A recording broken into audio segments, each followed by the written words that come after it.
Namah Shivaya.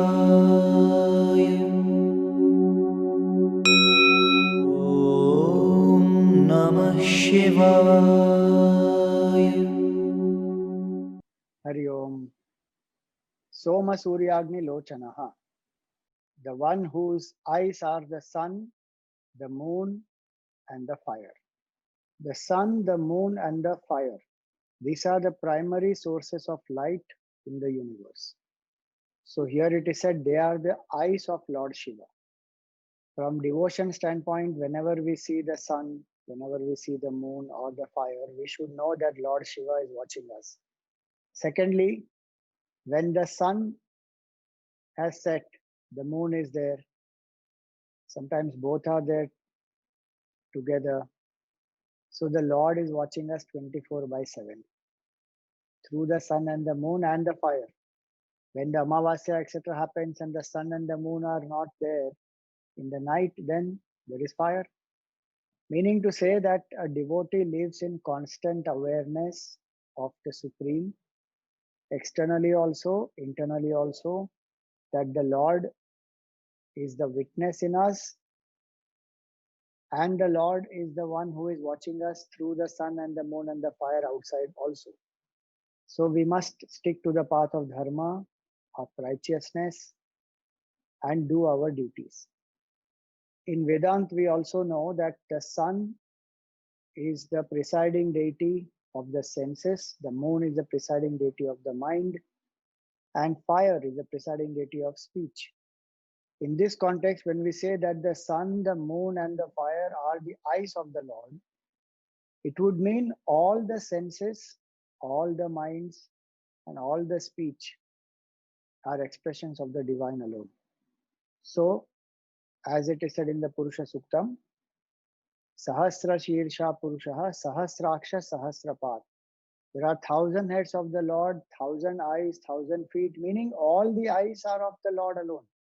In one way, the Lord is looking at himself through his own eyes, because he alone has become all this.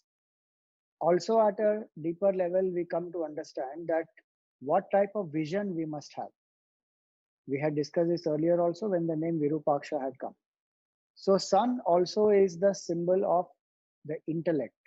When we chant in the Gayatri Mantra, we worship Surya Devata and we say that may that sun preside over our intellect. Dhiyo yona prachodayat. May that sun illumine the intellect of all of us. Hence, objectivity and detachment. These are very important to take rational decisions in our life and not to be swayed by the emotions. So to be rooted in objectivity, detachment, clarity, reasoning is one aspect. The eyes represent that. The one eye represents that. The other eye represents the moon. Moon is the presiding deity of the mind. So emotions, love, peace, balance. The mind must have these qualities. So the vision of equanimity. The moon represents vision of equanimity. The sun represents the vision of rationality. So both these, when they come together, the sharp and subtle intellect, calm and quiet mind, then through the third eye, which is the fire of self-knowledge arises. That fire of self-knowledge is actually the symbol of intuition. We can realize the self only through intuition. In the Kaivalya Upanishad, it is said, Shraddha Bhakti Dhyana Yogad Avaihi. Shraddha is a quality of intellect, Bhakti is a quality of the mind, and Dhyana Yoga is the quality of the third eye. Integration of mind and intellect gives rise to this Dhyana Yoga, which is the intuitive capability to know the self. And hence, the three eyes of the Lord also teach us the spiritual vision that we must live our life harmonizing our mind and intellect, harmonizing emotions and thoughts, harmonizing rationality and love. And through this integration, let the intuitive faculty in us be born, harmonizing subtlety and purity. And through this harmony, The third eye in us is awakened.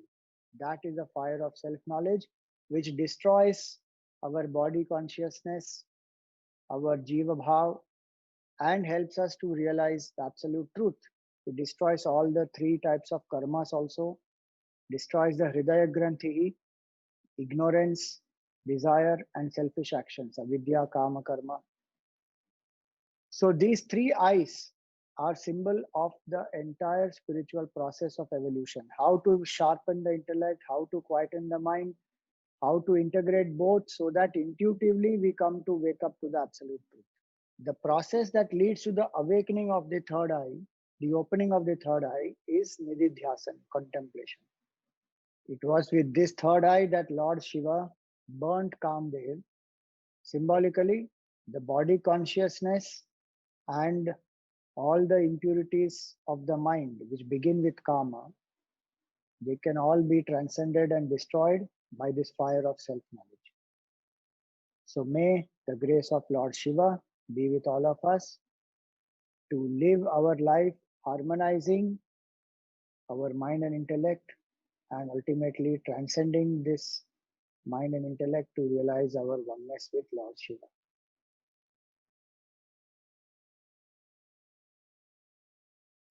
Shraddha Bhakti Dhyana Yogat, a three-pronged program. Shraddha, faith, Bhakti, devotion, and Dhyana Yoga, the process or the path of contemplation. By these three, come to know it yourself. Because it is not an objective knowledge, where I supply you informations and you come to intellectually understand. This is something that you have to experience it yourself, in yourself. It's a new awakening, a new dimension of consciousness. And the process is Shraddha Bhakti Dhyana Yoga. Shraddha, intellectual understanding of the Shastra. Again, only information. This intellectual appreciation of the greater reality as expounded in the scriptures is not a thing that you can only purely intellectually understand, which is the discipline at the intellectual level. At this moment, intellectually, we know all about the world outside, the objective sciences. But the intellect must learn and train itself to know something about the higher. And it is not a purely intellectual effort, because that will be only one part of your personality. Bhakti, devotion. Emotionally, your mind must move towards him in devotion, reverence, and respect. It's only in Indian philosophy that it is not only the description of the goal, but they prescribe ways by which each individual from his present level of consciousness can take a pilgrimage and reach out this higher state. So Shraddha and Bhakti are the disciplines of both the intellect and the mind. So the intellect is continuously thinking or turning its attention in the direction of the higher, which has been described in the Upanishads, in the scriptures. And the mind in devotion turns towards it. Thus, when the emotional nature in you as well as the rational aspect in you are both turned towards the same altar, saguna devotion and nirguna knowledge or understanding, both the mind and intellect's attention is totally turned towards that, in that direction, not towards that. To hold the mind and intellect total attention in that direction is called Dhyana Yoga. It's called the mind at contemplation. It's not merely an emotional approach. It is not a purely intellectual approach. This great truth is realized with an equipment of mind and intellect together. It is an integrated equipment of both the emotional and the intellectual aspect in us. With such a vehicle alone, contemplation is possible. Contemplation is loving thoughts or a rational love. See? One is intellectual appreciation, the other is emotion.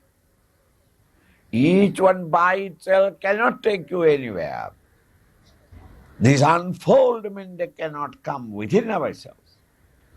It must be rational thinking, honeyed with love, and love reinforced with understanding.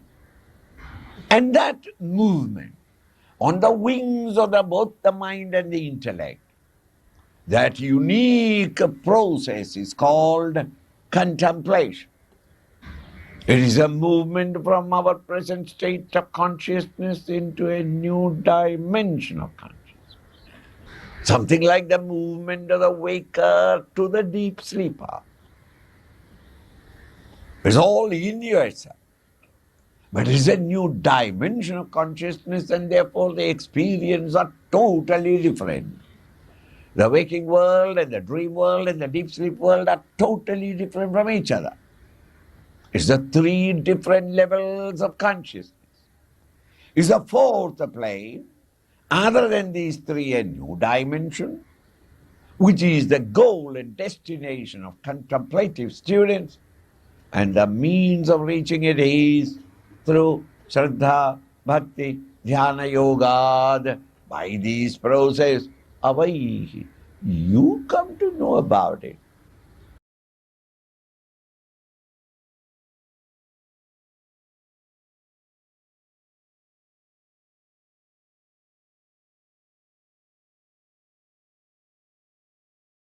Om Namah Shivaya. Om Namah Shivaya.